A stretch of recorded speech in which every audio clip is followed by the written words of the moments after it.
بسم اللہ الرحمن الرحیم۔ السلام علیکم ورحمۃ اللہ وبرکاتہ۔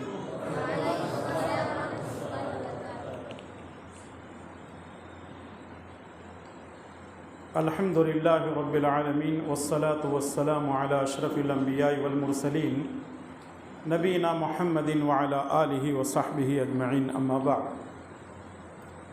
اشہد ان لا الہ الا اللہ وحدہ لا شریک لہ واشہد ان محمدا عبدہ ورسولہ، اما بعد۔ اعوذ باللہ السمیع العلیم من الشیطان الرجیم من حمزہ ونفخہ ونفثہ، یا ایہا الذین آمنوا اتقوا اللہ حق تقاتہ ولا تموتن الا وانتم مسلمون، یا ایہا الناس اتقوا ربکم الذی خلقکم من نفس واحدہ وخلق منها زوجها وبث منہما رجالا کثیرا ونساء واتقوا اللہ الذی تساءلون به والارحام ان اللہ کان علیکم رقیبا، یا ایہا الذین آمنوا اتقوا اللہ وقولوا قولا سدیدا یصلح لکم اعمالکم ویغفر لکم ذنوبکم ومن یطع اللہ ورسولہ فقد فاز فوزا عظیما۔ اعوذ باللہ السمیع العلیم من الشیطان الرجیم وانک لعلی خلق عظیم۔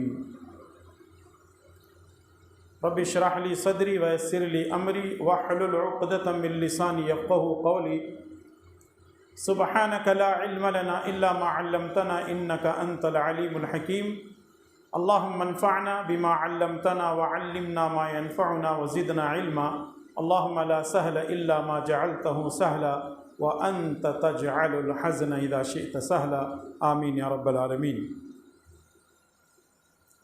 ہر قسم کی تعریف و توصیف اللہ ہی کے لیے لائق و زیبا ہے، اور درود و سلام ہوں میرے اور آپ کے پیارے نبی محمد الرسول اللہ صلی اللہ تعالی علیہ وسلم پر۔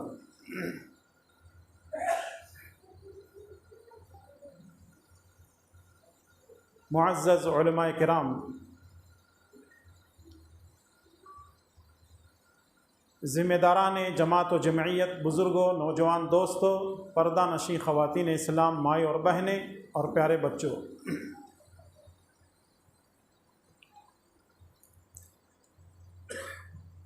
اگر آپ سے یہ سوال کیا جائے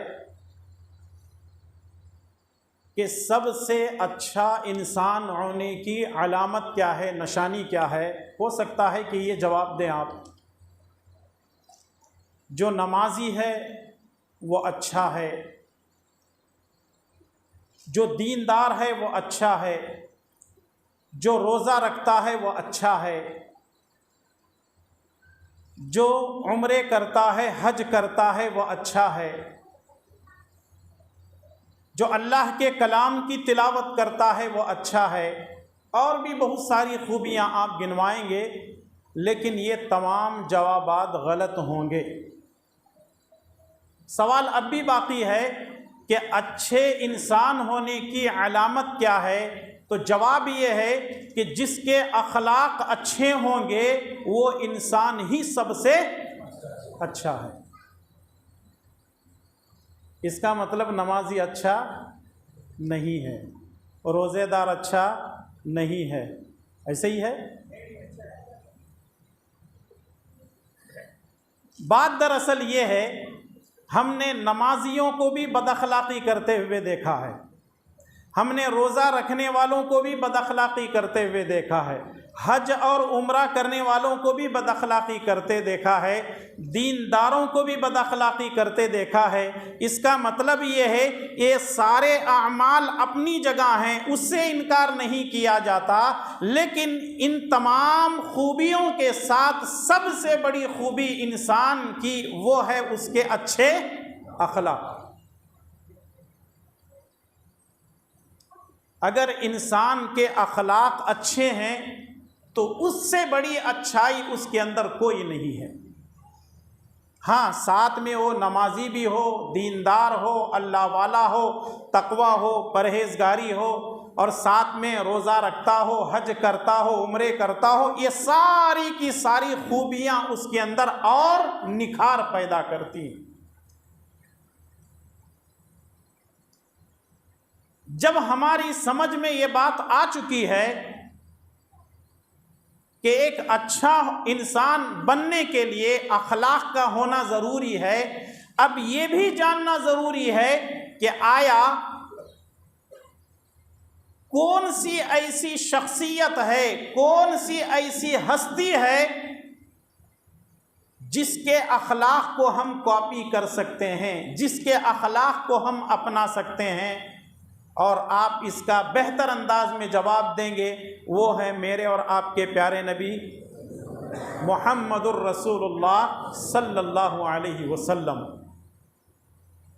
رسول اللہ صلی اللہ علیہ وسلم جیسے اخلاق والا، رسول اللہ صلی اللہ علیہ وسلم جیسے کردار والا، رسول اللہ صلی اللہ علیہ وسلم جیسے کیریکٹر والا آج تک کسی ماں نے جنا ہے اور نہ قیامت تک کسی ماں نے جنے گا، کیونکہ آپ اتنے بلند و بالا اخلاق والے ہیں کہ آج تک ایسا انسان پیدا ہوا ہے اور نہ قیامت کی صبح تک کوئی پیدا ہوگا۔ یہ بات میں اگر کہوں تو غلط ہوگا، ہم سب مل کر اگر کہیں گے تو غلط ہوگا، لیکن اللہ تعالیٰ اگر اس ذات کی، اس شخصیت کی تعریف کہے تو کیا تعریف کرے تو کیا کہنے۔ اللہ تبارک و تعالیٰ نے سورہ قلم میں فرمایا وَإِنَّكَ لَعَلَىٰ خُلُقٍ عَظِيمٍ، اے محمد صلی اللہ علیہ وسلم آپ اخلاق کے بلند ترین مقام پر ہیں، کہ آپ اخلاق کے اتنے بہترین مقام پر ہیں کہ دنیا کی کوئی ہستی آپ کے اخلاق کو چھو نہیں سکتی۔ ہاں، آپ کے اخلاق کو عمل کر کے، آپ کے اخلاق کو اپنا کر کے وہ اخلاق کی بلندیوں کو چھو سکتی ہے، لیکن اب کے اخلاق کا مقابلہ پھر بھی نہیں کر سکتی۔ تو اس لیے ایک مسلمان کے لیے ضروری ہے کہ وہ پیارے نبی جناب محمد الرسول اللہ صلی اللہ علیہ وسلم کے اخلاق کو اپنائے۔ اسی لیے اللہ تبارک و تعالی نے سورہ حشر میں ارشاد فرمایا لَقَدْ كَانَ لَكُمْ فِي رَسُولِ اللَّهِ أُسْوَةٌ حَسَنَةٌ، لَقَدْ كَانَ لَكُمْ فِي رَسُولِ اللَّهِ أُسْوَةٌ حَسَنَةٌ، کہ محمد صلی اللہ علیہ وسلم تمہارے لیے اسوہ حسنہ ہیں، تمہارے لیے نمونہ ہیں، تمہارے لیے ماڈل ہیں۔ یعنی رسول اللہ صلی اللہ علیہ وسلم کی ذات، آپ کی شخصیت تمہارے لیے نمونہ ہیں۔ انہوں نے جیسا کیا ہے تم بھی ویسا کرو، انہوں نے جیسی زندگی گزاری ہے تم بھی اپنی زندگی گزارو۔ اگر تم ان کے نقش قدم پر اپنی زندگی گزارو گے تو تمہاری زندگیوں کو بھی 4 چاند لگ جائیں گے۔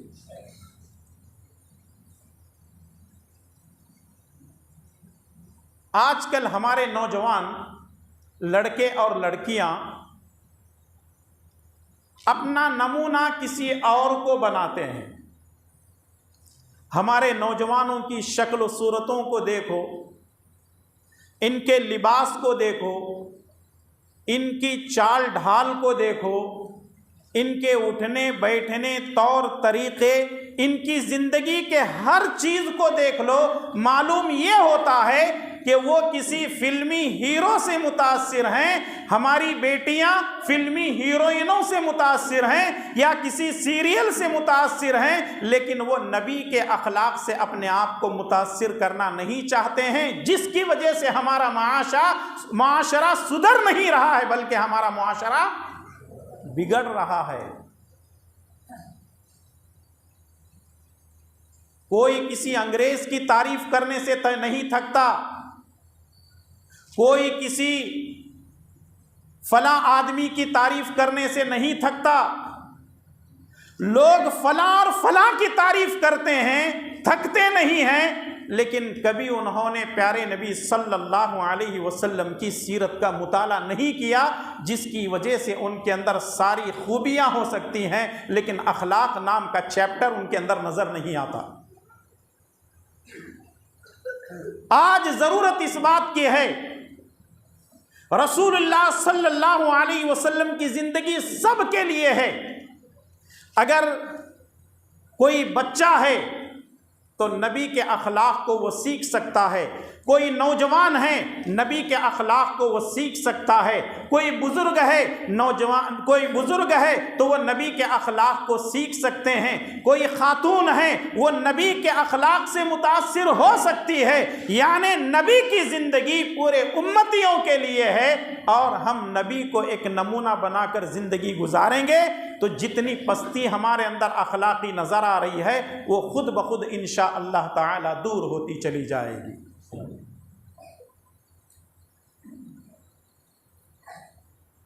اسی لیے اللہ تبارک و تعالی نے زندگی کے ہر معاملے میں رسول اللہ صلی اللہ علیہ وسلم کے تعلق سے بیان فرمایا، وَمَا آتَاكُمُ الرَّسُولُ فَخُذُوهُ وَمَا نَهَاكُمْ عَنْهُ فَانْتَهُوا، رسول تمہیں جو دے دیں اس کو لے لو، اور جس سے منع کریں اس سے رک جاؤ۔ زندگی کے ہر موڑ پر ہم کو رسول اللہ صلی اللہ علیہ وسلم کو اپنا نمونہ بنانا ہے اور اپنا آئیڈیل بنانا ہے۔ لیکن یہ بات افسوس کے ساتھ کہنی پڑتی ہے کہ آج ہمارے پاس 20,000 کا موبائل موجود ہے، آج ہمارے پاس 25,000 کا موبائل موجود ہے، 50,000 1 لاکھ کا موبائل ہے، ہمارے پاس 3 لاکھ کی گاڑی موجود ہے، 5 لاکھ کی گاڑی موجود ہے، 50 لاکھ کا بنگلہ موجود ہے، لیکن افسوس کی بات یہ ہے کہ ہمارے پاس 300 روپے کی نبی کی سیرت پر کوئی کتاب موجود نہیں ہے۔ اس سے بڑی بدبختی اور کیا ہو سکتی ہے کہ ہم نے نبی کی سیرت کا مطالعہ نہیں کیا، نبی کی زندگی کو ہم نے صحیح نہیں سمجھا، جس کی وجہ سے یہ پستی آج مسلمانوں کے اندر دیکھنے میں نظر آ رہی ہے۔ لہٰذا میرے بھائی اور دوستوں اور مائیں اور بہنیں، ضرورت اس بات کی ہے کہ اگر ہم یہ چاہتے ہیں کہ ہماری زندگی کامیاب ہو، ہم دنیا میں کامیاب ہوں، آخرت میں کامیاب ہوں، مرنے کے بعد ہمیں دعائیں ملنے لگیں، تو یاد رکھیے اگر ہمارے اخلاق اچھے ہوں گے تو لوگ زندہ رہتے ہوئے بھی دعائیں دیں گے، اور مرنے کے بعد بھی کہیں گے فلاں صاحب بہت اچھے تھے، اے اللہ ان کی مغفرت کر دے۔ ورنہ لوگ، اگر ہمارے اندر بد اخلاقی ہوگی، اگر ہم کسی محفل میں مجلس میں جائیں گے تو لوگ کہیں گے کہ بھائی اڑ جاؤ یہاں سے، یہ بد اخلاق انسان آ چکا ہے، یہ بد اخلاق عورت آ چکی ہے۔ لوگ مجلس کو خالی کر دیں گے اور مرنے کے بعد کہیں گے اچھا ہوا مر گیا، اچھا ہوا مر گئی، ورنہ پتہ نہیں ہمارے بچے اس کی وجہ سے اور کتنے خراب ہو جاتے ہیں۔ اور یاد رکھیے، اور یہ بات لکھ کر کے لے جائیے، پورے وثوق کے ساتھ، پورے ہوش و حواس کے ساتھ یہ بات میں کہہ رہا ہوں، اگر لوگ آپ کے ساتھ جڑ رہے ہیں، آپ کے ساتھ بیٹھ رہے ہیں، آپ کے ساتھ تعلقات قائم کیے ہوئے ہیں، تو وہ صرف آپ کے اخلاق کی وجہ سے ہیں۔ آپ کی دولت کو دیکھ کر آپ کے کوئی قریب نہیں آتا، آپ کے کاروبار تجارت کو دیکھ کر نہیں آتا، آپ کے نوکر چاکر کو دیکھ کر نہیں آتا، آپ کے فلاں اور فلاں کو دیکھ کر نہیں آتا۔ اگر کوئی آپ کے قریب آتا ہے، اس کا مطلب یہ ہے کہ آپ کے اخلاق اچھے ہیں۔ سب کچھ ہوتے ہوئے بھی لوگ آپ سے دور بھاگتے ہیں، تو اس کا مطلب یہ ہے کہ آپ کے اندر بد اخلاقی بہت زیادہ ہے۔ اپنے اخلاق کو درست کیجئے، اللہ تبارک و تعالیٰ خود بخود آپ کو عزتوں سے نوازے گا۔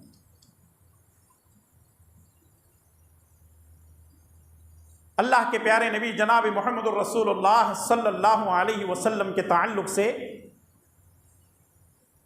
حضرت انس بن مالک رضی اللہ تعالیٰ عنہ فرماتے ہیں، صحیح بخاری اور صحیح مسلم کی روایت ہے کہ میں نے 10 سال تک رسول اللہ صلی اللہ علیہ وسلم کی خدمت کی، رسول اللہ صلی اللہ علیہ وسلم سے بہتر اخلاق والا میں نے کسی کو نہیں دیکھا۔ اللہ اکبر! کتنے سال؟ 10 سال تک میں نے نبی کی خدمت کی، نبی سے بہتر والا اخلاق والا میں نے کسی کو نہیں دیکھا۔ اور صحیح الجامع کی روایت ہے، اما عائشہ صدیقہ رضی اللہ تعالیٰ عنہ سے پوچھا گیا کہ رسول اللہ صلی اللہ علیہ وسلم کے اخلاق کیسے تھے، تو اما عائشہ رضی اللہ تعالیٰ عنہ فرماتی ہیں کان خلقہ القرآن، قرآن کو دیکھ لو وہی نبی کے اخلاق ہیں۔ جو باتیں، جو چیزیں اللہ نے نبی کے بارے میں بیان کی ہیں وہی نبی کریم صلی اللہ علیہ وسلم کے اخلاق ہیں۔ یہاں تھوڑی دیر کے لیے رکتے ہیں، ایک دو مسئلے حل کرنے کی کوشش کرتے ہیں۔ وہ یہ ہے کہ اماں عائشہ رضی اللہ تعالیٰ عنہ سے سوال کیا گیا کہ رسول اللہ صلی اللہ علیہ وسلم کے اخلاق کیسے تھے؟ تو اماں عائشہ نے کہا کہ قرآن کو دیکھ لو یہی نبی کے اخلاق ہیں۔ اس کا مطلب یہ ہے کہ اگر کسی کی بیوی اپنے شوہر کی تعریف کرتی ہے تو وہ بندہ سب سے اچھا ہے، کیونکہ مرد کے ہر چیز کو جاننے والی کون ہوتی ہے؟ اس کی اپنی بیوی ہوتی ہے۔ گھبراؤ مت، آپ تھوڑا سا بات کرو میرے ساتھ۔ اگر کسی کی بیوی اپنے شوہر کی تعریف کر لے تو وہ بہت اچھے اخلاق والا ہے، کیونکہ وہ یہ اچھی طرح جانتی ہے کہ میرا شوہر کتنے پانی میں ہے۔ اور اگر کسی نے پوچھ لیا آپ کا شوہر کیسا ہے، کبھی وہ تعریف بھی کر رہی ہے اور کبھی برائی بھی بیان کر رہی ہے، اس کا مطلب یہ ہے کہ وہ 50-50 ہے، تھوڑا سا بد اخلاق بھی ہے، تھوڑا سا با اخلاق بھی ہے۔ اور اگر تعریف کرنے پر اگر اس سے پوچھا جائے کہ آپ کے شوہر کیسے ہیں محترمہ، اگر وہ غصہ کرنے لگے تو سمجھ جائیں کہ وہ ایک نمبر کا نکما اور بد اخلاق ہے۔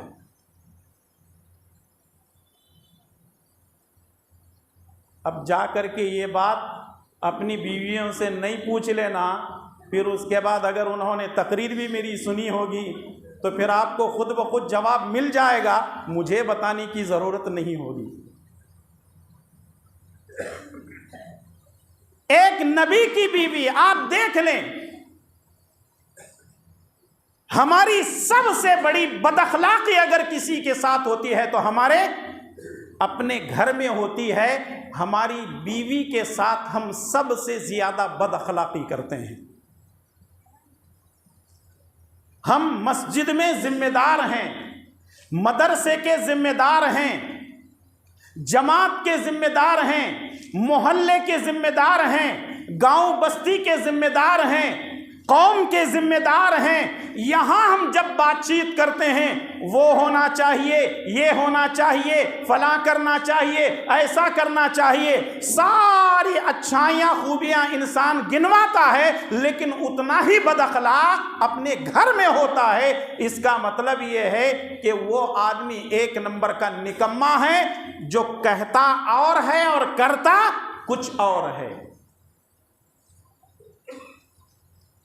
ایک تو بیوی کا معاملہ رہا، دوسری طرف کچھ لوگ اپنی اولاد کے ساتھ بھی بد اخلاقی کرتے ہیں۔ وہ کیسے باپ ہوگا، وہ کیسا باپ ہوگا، ذرا اس پر غور کریں۔ رسول اللہ صلی اللہ علیہ وسلم کے سامنے آپ کے نواسے آئے، نبی صلی اللہ علیہ وسلم آگے بڑھے، حضرت حسن کو حسین کو دونوں نواسوں کو اپنے دونوں گودوں میں اٹھایا، ان کو پیار کیا۔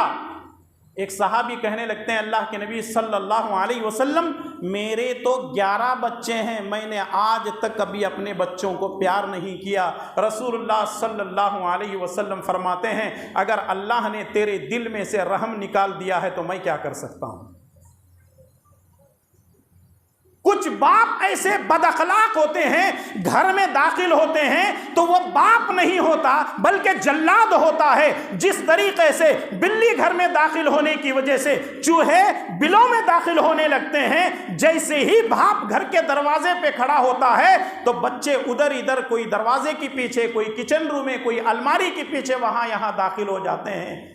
یہ کتنا بد اخلاق ہوگا کہ جس کو دیکھ کر کے اس کی اولاد ڈرتی ہے، اور اس باپ کا بھی کیا کہنا، جیسے ہی گھر کے دروازے پہ آتا ہے تو کوئی ہاتھوں پہ لٹک رہا ہے، کوئی کندھوں پہ لٹک رہا ہے، کوئی پیروں کو پکڑا ہوا ہے، اور باپ سب کو ان کو چوم رہا ہے اور بوسہ لے رہا ہے۔ اس سے بڑی خوش نصیبی اس باپ کی کیا ہو سکتی ہے؟ اس نے ایسا اپنا اخلاق اپنایا کہ بچے دیکھ کر کے خوش ہو جاتے ہیں۔ اب سوچو وہ باپ ہے یا جلاد ہے جو گھر میں داخل ہونے سے اولاد ڈر کر بھاگتی ہے؟ اگر آپ جلاد بنے ہوئے ہیں، اپنے آپ کو باپ بنائیے۔ پیار و محبت یہ انسان کی پہچان ہے، اخلاق انسان کی پہچان ہے، انسان اپنے کردار سے پہچانا جاتا ہے۔ یہ تو دوسری بات ہوئی، لیکن تیسری بات یہ بہت ہی کڑوی بات ہے جو میں کہنے جا رہا ہوں۔ آج کل نوجوانوں کا ایک بہت بڑا طبقہ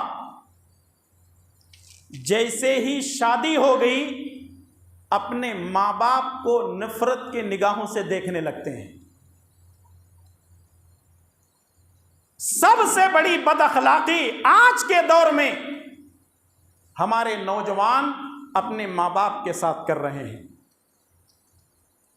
اور ہم نے ایسی بد اخلاقی ان نوجوانوں کے اندر دیکھی ہے جو دیندار بھی ہیں بے دین بھی ہیں، دیندار بھی ہیں بے دین بھی ہیں، لیکن سارے کے سارے ایک حمام میں ننگے نظر آتے ہیں، سب مل کر کے ماں باپ کو اول فول بکتے ہیں، برا بھلا کہتے ہیں، گالیاں دیتے ہیں۔ یہاں تک کہ ہم نے ایسے نوجوانوں کو دیکھا، یہ میرا ذاتی تجربہ ہے، کہ اگر ماں بیمار ہے، ماں تڑپ رہی ہے، ماں کراہ رہی ہے، باپ دوسرے بیڈ پہ سویا ہوا ہے، باپ کہتا ہے بیٹا یہ دوائی لے کر آ جا، مہمان آئے ہیں دودھ لے کر آ جا، مہمان آئے ہیں فلاں بسکٹ لے کر آ جا، وہ اپنے گیم میں لگا ہوا ہے، وہ اپنے موبائل میں لگا ہوا ہے، یہاں تک کہ وہ ماں باپ کو برا بھلا کہتا ہے، ماں باپ کو گالیاں دیتا ہے، یہاں تک کہ ماں باپ پر ہاتھ اٹھانے کو بھی غلط نہیں سمجھتا۔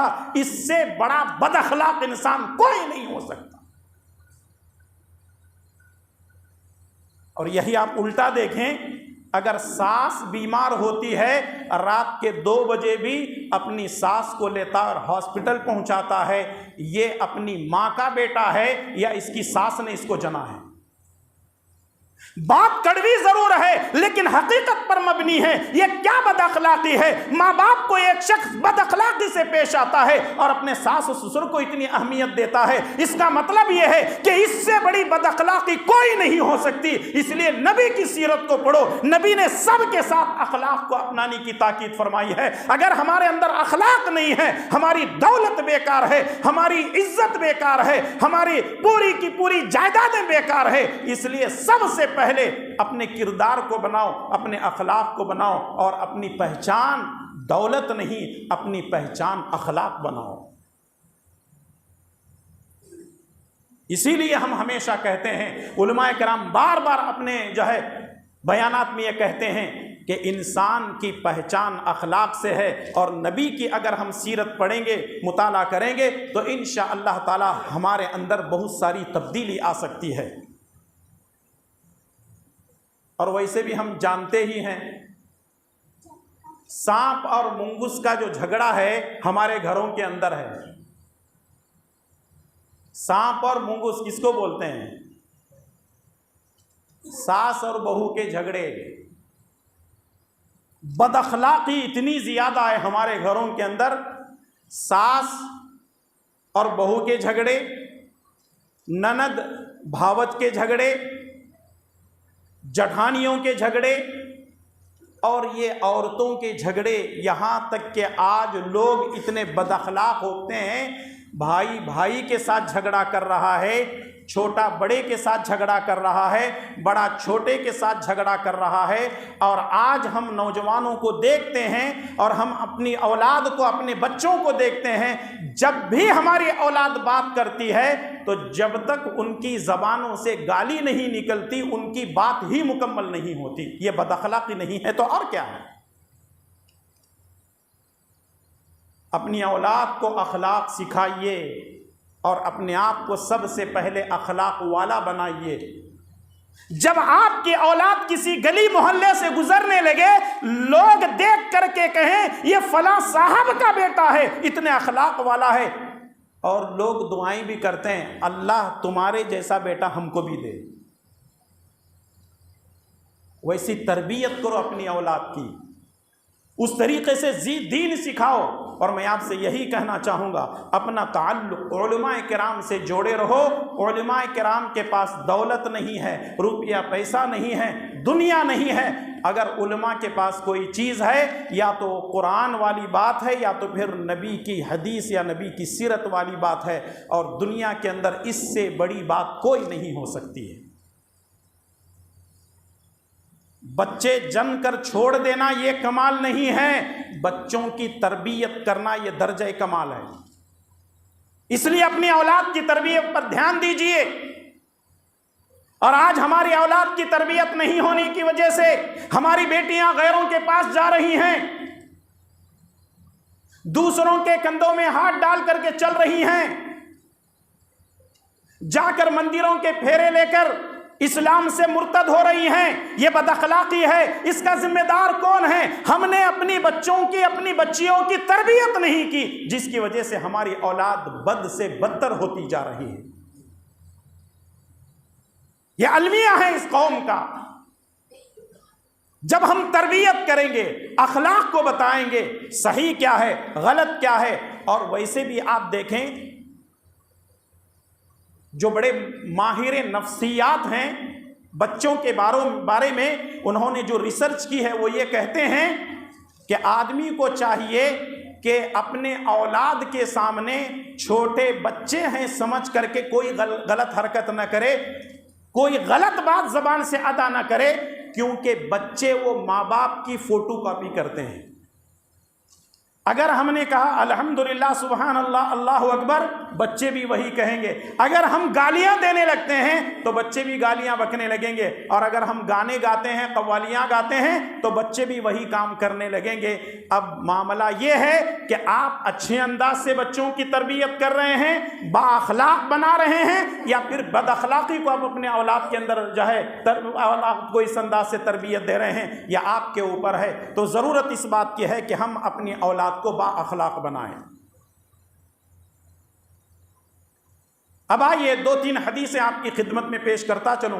سنن ابو داؤد کی روایت ہے، اللہ کے پیارے نبی جناب محمد الرسول اللہ صلی اللہ علیہ وسلم فرماتے ہیں، اکمل المؤمنین ایمانا احسنہم خلقا، جس کے اخلاق اچھے ہوں گے، جس کے اخلاق اچھے ہوں گے، وہ ایمان میں کامل ہوگا۔ نبی صلی اللہ علیہ وسلم نے کیا فرمایا؟ ایمان میں کامل مکمل شخص وہ ہے جس کے اخلاق اچھے ہوں گے۔ اس کا آپ الٹا کر لیں، جو آدمی اخلاق میں صحیح نہیں ہوگا، اس کا مطلب یہ ہے کہ اس کا ایمان ابھی کامل نہیں ہے، نامکمل ہے۔ تو اخلاق کے ذریعے سے اپنے ایمان کو کامل کیجئے۔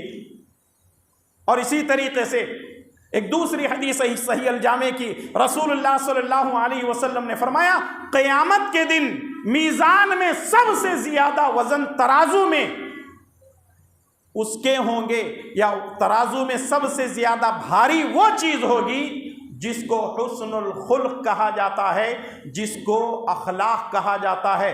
اخلاق کا بھی ایک معیار ہے، اس کا ایک وزن ہے، اور وہ اخلاق ترازو میں سب سے زیادہ بھاری ہوں گے۔ اس لیے آدمی کو چاہیے کہ وہ اخلاق کو اپنائے۔ اسی طریقے سے مسند احمد اور صحیح ابن حبان کی روایت ہے، اللہ کے پیارے نبی صلی اللہ علیہ وسلم نے فرمایا، بعثت لأتمم مکارم الاخلاق۔ ایک اور روایت ہے، بعثت لأتمم صالح الاخلاق۔ نبی کریم صلی اللہ علیہ وسلم نے فرمایا، میں اخلاق کی تکمیل کے لیے بھیجا گیا ہوں، یعنی اخلاق مکمل ہوتے ہیں میرے اور آپ کے پیارے نبی محمد الرسول اللہ صلی اللہ علیہ وسلم پر۔ تو اس لیے اپنے اخلاق کو سدھارنا بہت ہی اہم اور ضروری ہے۔ ایک اور روایت السلسلۃ الصحیحہ کی، رسول اللہ صلی اللہ علیہ وسلم نے صحابہ کرام سے سوال کیا، جانتے ہو کل قیامت کے دن میری مجلس میں سب سے قریب کون ہوگا؟ رسول اللہ صلی اللہ علیہ وسلم نے فرمایا کہ جانتے ہو کل قیامت کے دن میری مجلس میں سب سے قریب کون ہوگا؟ نبی صلی اللہ علیہ وسلم نے 3 مرتبہ یہ بات کہی۔ صحابہ کرام نے فرمایا کہ اللہ کے نبی ہم تو نہیں جانتے۔ رسول اللہ صلی اللہ علیہ وسلم نے فرمایا جس کے اندر تقوی ہوگا اور جس کے اخلاق اچھے ہوں گے کل قیامت کے دن وہ میری مجلس میں سب سے آگے ہوں گے، میرے قریبی ہوں گے۔ جس کا تقوی ہوگا، جو اللہ سے ڈرتا ہوگا اور اخلاق کا اچھا ہوگا، وہ کل قیامت کے دن پیارے نبی جناب محمد الرسول اللہ صلی اللہ علیہ وسلم کی مجلس میں سب سے آگے ہوگا۔ اگر ہم رسول اللہ صلی اللہ علیہ وسلم کی سیرت کا مطالعہ کرتے ہیں تو ہمیں اس بات کا علم ہوتا ہے اور یہ چیز ہمیں معلوم ہوتی ہے، حاصل ہوتی ہے کہ رسول اللہ صلی اللہ علیہ وسلم اپنے صحابہ کرام کے ساتھ بڑے ہی اخلاق سے پیش آیا کرتے تھے۔ ذرا یہ 1-2 واقعات بتا کر کے اپنی بات میں ختم کرتا ہوں۔ صحیح بخاری اور صحیح مسلم کی روایت، حضرت معاویہ بن حکم السلمی رضی اللہ تعالیٰ عنہ، معاویہ بن حکم السلمی رضی اللہ تعالیٰ عنہ بیان کرتے ہیں کہ ایک مرتبہ نبی کریم صلی اللہ علیہ وسلم نماز پڑھا رہے تھے، میں آپ کے پیچھے جماعت میں نماز پڑھ رہا تھا، ایک آدمی نے چھینک ماری اور میں نے کہا الحمدللہ۔ ایک آدمی نے کیا کہا؟ چھینک مارنے کے بعد شاید اس نے الحمدللہ کہا ہوگا، لیکن صحابی معاویہ رضی اللہ تعالیٰ عنہ کہتے ہیں کہ میں نے کہا الحمدللہ۔ اگر کسی کو چھینک آئے تو کیا کہے؟ اور سننے والا کہے اور پھر چھینکنے والا یہدیکم اللہ۔ کسی نے چھینک ماری، اس نے الحمدللہ کہا ہوگا، میں نے کہا یرحمک اللہ۔ یہاں 1-2 بات کی وضاحت میں آپ کے سامنے پیش کر دیتا ہوں۔ چھینک کے تعلق سے تو آپ نے سن لیا، اگر جمع ہی آئے تو کیا کہنا چاہیے؟ جمع ہی آئے تو کیا کہنا چاہیے؟ استغفر اللہ کہنا چاہیے۔ کون سی حدیث میں؟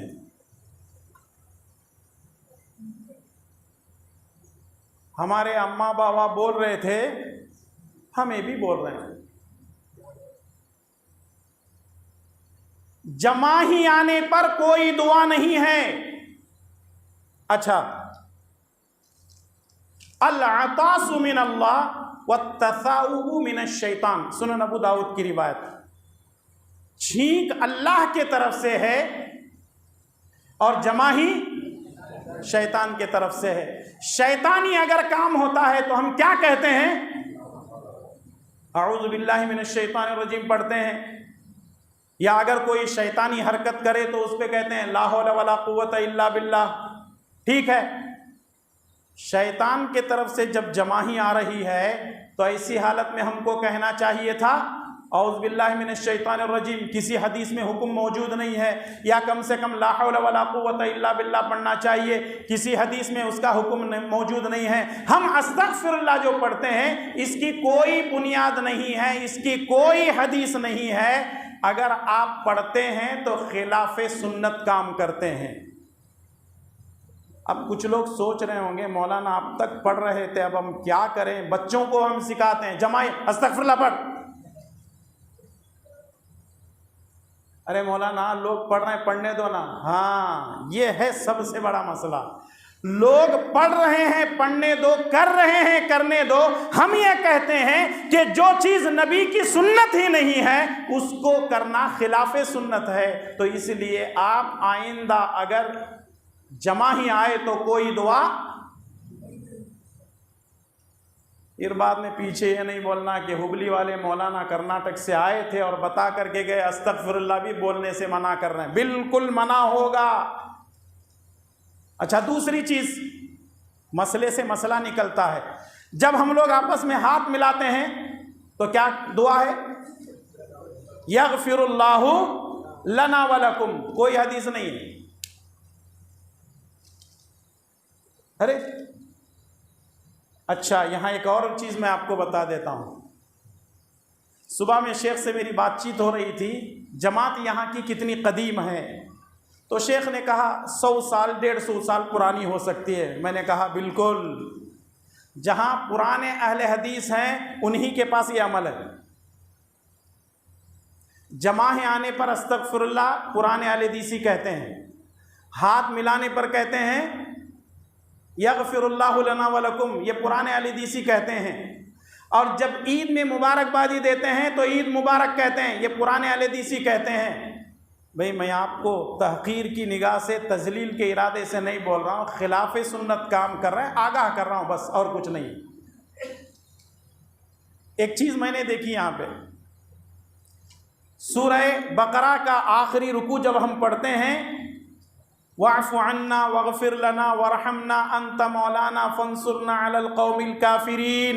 یہاں زور سے پکارتے ہیں آمین، جبکہ آمین پکارنے کا یہاں کوئی حکم ہی نہیں ہے. جو حدیث ہے علماء سے پوچھ لیں، وہ حدیث سند کے اعتبار سے صحیح نہیں ہے.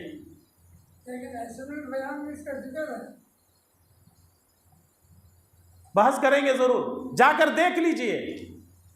نماز نبوی ایک کتاب ہے، نماز نبوی ڈاکٹر شفیق الرحمان صاحب کی، اس کے اندر پوری کی پوری وضاحتیں موجود ہیں. اور پھر اس کے بعد ان الینا ایابہم ثم ان علینا حسابہم، وہاں کیا پڑھتے ہیں؟ اللہم حاسبنی حسابا یسیرا. ذرا تحقیق کیجئے، اللہ آپ لوگوں کو جزائے خیر دے. میں تحقیق کرنے کے بعد آپ کے سامنے کہہ رہا ہوں.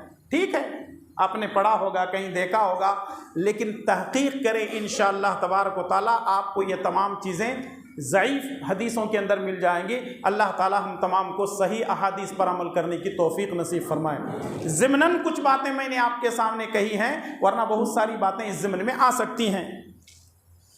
اب بات پر آتے ہیں. حضرت معاویہ بن حکم السلمی رضی اللہ تعالیٰ عنہ فرماتے ہیں کہ ایک آدمی نے چھینک ماری اور میں نے کہا یرحمک اللہ. جیسے ہی میں نے کہا یرحمک اللہ، سارے لوگ مجھے صف کے درمیان سے گھور گھور کر کے دیکھنے لگے. میں نے کہا کہ بھئی کیا ہو گیا، کیا ہو گیا؟ اب انہوں نے کیا کیا، اپنے ہاتھوں کو اپنے رانوں پر مارنا شروع کر دیا. میں نے سمجھا شاید یہ لوگ مجھے خاموش کرانا چاہ رہے ہیں، اور میں خاموش ہو گیا. میں خاموش ہو گیا. نماز مکمل ہو گئی. جیسے ہی نماز ختم ہو گئی، نماز کے ختم ہونے کے بعد نبی کریم صلی اللہ علیہ وسلم نے فرمایا وہ نماز میں چھینک کا جواب دینے والا کون تھا وہ میرے سامنے آ جائے. اب اس سے پہلے کہ نبی صلی اللہ علیہ وسلم اس کو اپنے سامنے کرتے، صحابہ کرام آپس میں کہنے لگے کیا ہو گیا تم کو، سمجھ میں نہیں آ رہا کیا، کیوں آواز کر رہے تھے، کیوں شور مچا رہے تھے؟ جیسے کسی آدمی کا اگر موبائل نماز میں بجتا ہے تو لوگ ان کا جی چاہتا ہے کہ نماز توڑ دو اور اس کے اوپر حملہ کرو.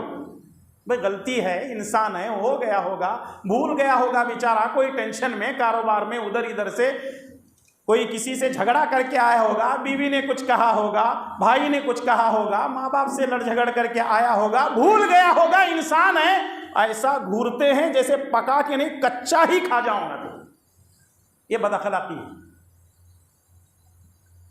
صحابہ کرام نے فرمایا کہ تم پیچھے ہٹو. وہ قریب آ گئے. نبی کریم صلی اللہ علیہ وسلم اس کو سمجھاتے ہیں اور بتاتے ہیں کہ یہ جو نماز ہے یہ تسبیح ہے، اس میں تکبیر ہے، اس میں تحلیل ہے، اس میں قرآن کریم کی تلاوت ہوتی ہے. اس طرح کی چیزیں نماز میں نہیں ہوتی ہیں. اب وہ صحابی کہتے ہیں کہ اللہ کی قسم ہے میں نے رسول اللہ صلی اللہ علیہ وسلم جیسا اخلاق والا کسی کو نہیں دیکھا. اور پھر اس کے بعد وہ 3 باتیں کہتے ہیں. فواللہ ما قہرنی ولا ضربنی ولا شتمنی. اللہ کی قسم ہے رسول اللہ صلی اللہ علیہ وسلم نے میری اس بد اخلاقی پر جب میں نے نماز میں یرحمک اللہ جواب دیا، رسول اللہ صلی اللہ علیہ وسلم نے مجھے جھڑکا نہیں، ولا ضربنی، رسول اللہ صلی اللہ علیہ وسلم نے مجھے مارا نہیں، ولا شتمنی، رسول اللہ صلی اللہ علیہ وسلم نے مجھے برا بلا نہیں کہا۔ کتنی باتیں تھیں؟ 3۔ پہلی بات یہ ہے کہ نبی صلی اللہ علیہ وسلم نے مجھے جھڑکا نہیں، دوسری بات نبی صلی اللہ علیہ وسلم نے مجھے مارا نہیں، اور تیسری بات یہ ہے کہ رسول اللہ صلی اللہ علیہ وسلم نے مجھے برا بلا نہیں کہا۔ اس سے امام مسلم رحمۃ اللہ علیہ، یہ حدیث صحیح مسلم کے اندر بھی موجود ہے، صحیح بخاری اور صحیح مسلم کے حوالے سے، امام نووی رحمۃ اللہ علیہ اس حدیث کی شرح میں لکھتے ہیں، اس سے یہ بات معلوم ہوتی ہے چاہے آپ سرپرست ہیں، چاہے آپ والد ہیں، چاہے آپ استاد ہیں، چاہے آپ ذمہ دار ہیں، ان کو چاہیے کہ کسی کی غلطی پر یہ 3 کام نہ کریں۔ پہلی چیز جھڑکنا نہیں ہے، دوسری چیز مارنا نہیں ہے، تیسری چیز برا بلا کہنا نہیں ہے۔ لیکن ہم لوگ کیا کرتے ہیں؟ پہلے 2-4 تھپڑ مارتے ہیں، پھر اس کے بعد سمجھانے پہ آ جاتے ہیں۔ اس کا مطلب یہ ہے کہ یہ بد اخلاقی ہے۔ وہ صحابی فرماتے ہیں کہ حالانکہ مجھ سے نماز میں غلطی ہو گئی، میں نے غلط کام کیا، اللہ کی قسم کھا کر کے کہتے ہیں میں نے نبی سے بڑا اخلاق والا کسی کو نہیں دیکھا۔ اس کا مطلب یہ ہے کہ رسول اللہ صلی اللہ علیہ وسلم اپنے صحابہ کرام کے ساتھ اخلاق سے پیش آتے تھے۔ اگر مسجد کے اندر بچے کوئی غلط کام کریں، نوجوان کوئی غلط کام کریں، بزرگ کوئی غلط کام کرے، امام سے کوئی غلط کام ہو جائے، جو ہے ذمہ دار سے کوئی غلط کام ہو جائے، بڑے سے چھوٹے سے کوئی غلط کام ہو جائے، وہاں ڈانٹنا، وہاں برا بلا کہنا، وہاں مارنا، یہ زیادتی ہے، بد اخلاقی ہے، اور ہماری مسجدوں میں یہ کام ہو رہے ہیں۔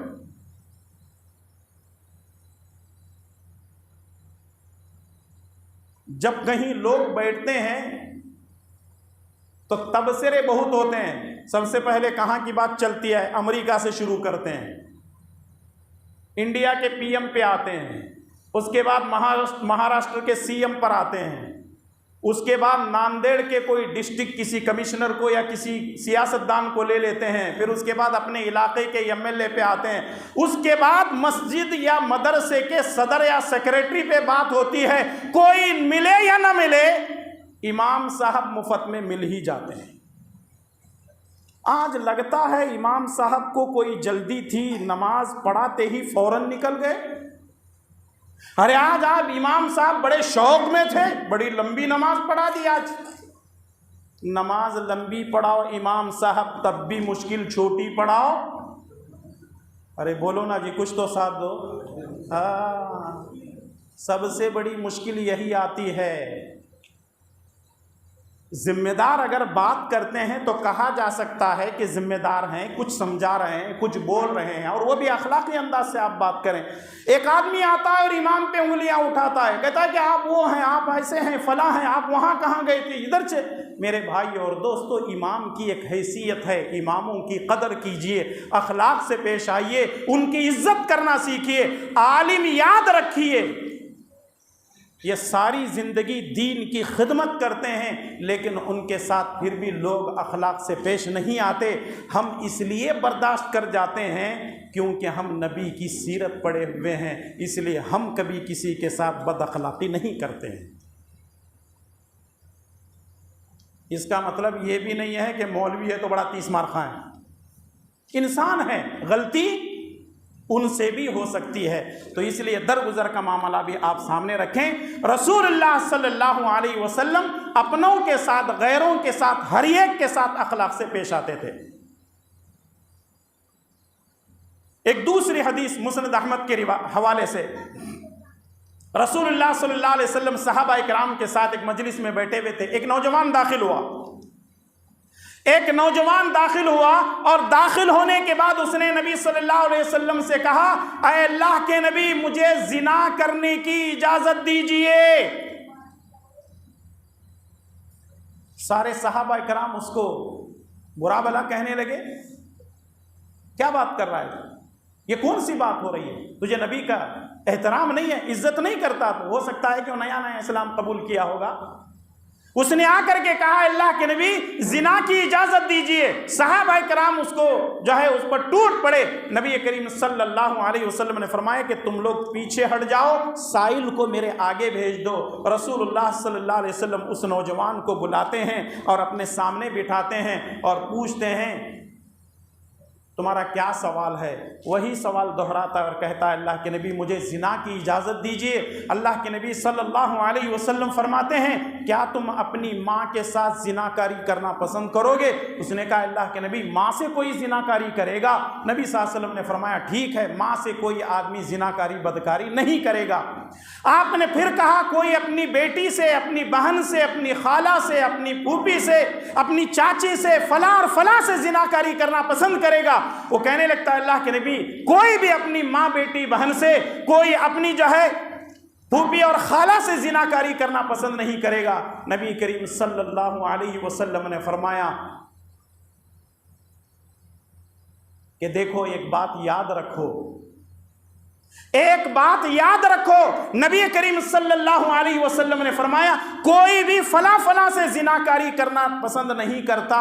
جس عورت کے پاس تم زناکاری کرنے جاؤ گے ہو سکتا ہے وہ کسی کی ماں ہوگی، ہو سکتا ہے وہ کسی کی بیٹی ہوگی، ہو سکتا ہے کسی کی بہن، کسی کی خالہ یا پھوپھی ہوگی۔ اتنی بات سننا تھا، وہ نوجوان خاموش نبی کریم صلی اللہ علیہ وسلم کے ساتھ بیٹھ جاتا ہے۔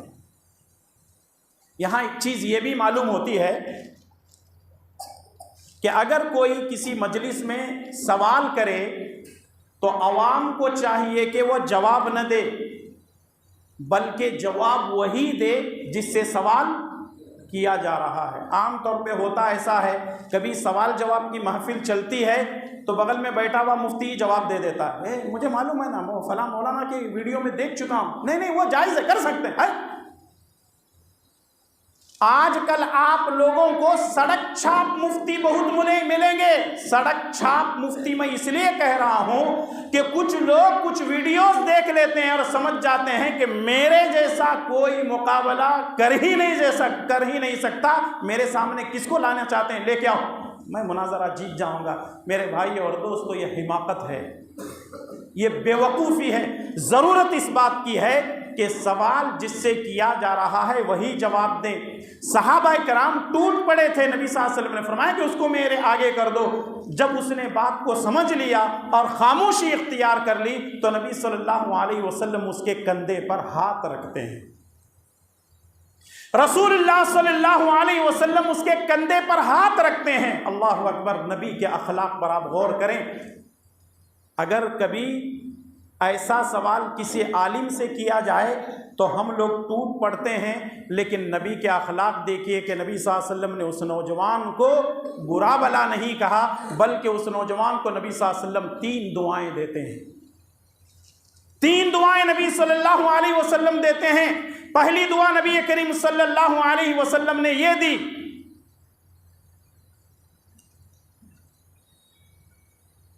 اللہم اہدی قلبا، اے اللہم طہر قلبا۔ اے اللہ تبارک و تعالی، لگتا ایسا ہے کہ اس کے دل کے اندر برائیاں بہت زیادہ ہیں، اللہم طہر قلبا، اے اللہ تعالیٰ سب سے پہلے اس کے دل کو برائیوں سے پاک و صاف کر دے۔ کتنی پیاری دعا ہے۔ پہلی دعا یہ دیتے ہیں کہ اے اللہ اس کے دل کو برائیوں سے پاک و صاف کر دے، واغفر ذنبہ، اس کے گناہوں کو بخش دے، وحسن فرجہ، اے اللہ تعالیٰ اس کی شرمگاہ کی حفاظت فرما۔ کتنی دعائیں دی؟ 3 دعائیں نبی کریم صلی اللہ علیہ وسلم نے دی۔ اے اللہ اس کے گناہ کو بخش دے، اس کے دل کو پاک و صاف کر دے، اے اللہ تبارک و تعالیٰ اس کی شرمگاہ کی حفاظت فرما۔ صحابہ کرام فرماتے ہیں کہ ہم نے ساری زندگی اس کو دیکھا لیکن کبھی یہ برائی کی طرف نہیں گیا، کیونکہ نبی کریم صلی اللہ علیہ وسلم کی دعا کا اثر اس کے اوپر تھا۔ میرے بھائی اور دوستو، نبی کریم صلی اللہ علیہ وسلم کی ساری سیرت بڑی پڑی ہے۔ آج ضرورت اس بات کی ہے کہ ہم اخلاق کو اپنائیں۔ اور آخری بات میں آپ کے سامنے کرنے جا رہا ہوں، آپ اگر پوری حدیثیں آپ کو یاد نہیں ہوتی ہیں، یا آپ کو قرآن کی آیتیں یاد نہیں آپ رکھ سکتے ہیں، تو میں ایک مثال اخلاق پر دے کر اپنی بات کو ختم کرنے جا رہا ہوں۔ مجھے امید ہے کہ انشاءاللہ تعالیٰ آپ سب کچھ بھول جائیں گے تو اس مثال کو نہیں بھولیں گے۔ اخلاق کی مثال کیا ہے؟ اخلاق کے بارے میں ایک سمپل اگزامپل ہے۔ ایک بہت بڑا مسلم سائنٹسٹ ہے جس کا نام ہے الخوارزمی، نام یاد رکھیں، ایک مسلم سائنٹسٹ ہے الخوارزمی اس کا نام ہے، جو ریاضیات کا ماہر تھا، حساب دان تھا، حسابات کے بارے میں بڑا ماہر تھا۔ اس نے کیلکولیشن اخلاق کے بارے میں یہ کیا ہے کہ اگر کسی کے اخلاق اچھے ہیں تو اس کو 1 نمبر دے دو، اگر کسی کے اخلاق اچھے ہیں تو کتنے نمبر دیں گے؟ اس کو 1 نمبر دیں گے۔ اگر وہ خوبصورت ہے 1 کے آگے 0 بڑھا دو، کتنے ہو گئے؟